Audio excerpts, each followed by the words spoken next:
Hi, my name is Hannah Crowley. I'm the author of Getting Through Tough Times at HealthyPlace. I'm here to talk a bit more about what it was like for me growing up with a mental illness. I was diagnosed with anorexia when I was 13, and since then I've been fighting constantly to reach this recovery, normality, this amazing, elusive state of being that everyone bangs on about and tells you need to try and achieve.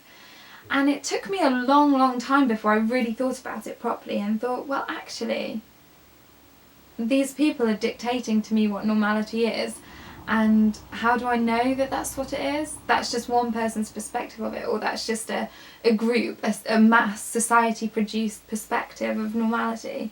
And I used to live in a lot of mental hospitals, and they would give me food so that I would put weight on and then I could leave. But I also had some therapy sessions and different kinds of mental treatment, and actually they were just kind of trying to override the rules that my mental illness had created for me with different rules that they thought were better. And I remember a few times when I was in hospital, I'd be eating my food and I'd be struggling with it, but I'd be really trying.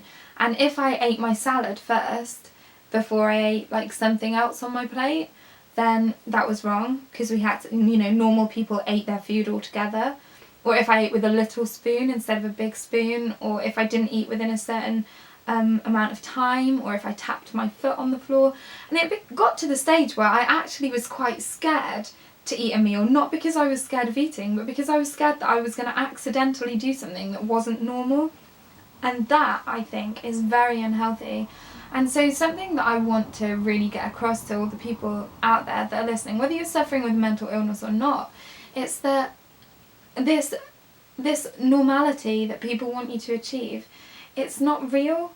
And of course there is varying degrees of health that you can be in, and obviously trying to reach some kind of goals or become healthier or happier within yourself is very worthwhile. But trying to be exactly what the rule book says you need to be normal is never going to make you happy, and it's never going to work, because everybody's a different kind of normal. And this is, I know that I sound cheesy, and if I was watching myself I'd be like, oh, shut up. But seriously, we all have so much potential, because that's just how we're made. And some people turn out not so good, they don't become nice people or whatever, but we all have so much potential. And I think if we don't focus on trying to necessarily, not trying to overcome our mental illnesses, but if we focus so much on what normality is, then I think we somehow lose our perspective and lose our sense of being. And cheesy, but let's just all try and be a little bit happier, and let's just all try and find out who we actually are without dictating the rules of normality to ourselves, because they're not always right. And that's enough from me today. My name is Hannah Crowley from Getting Through Tough Times at HealthyPlace, and I'll speak to you next time.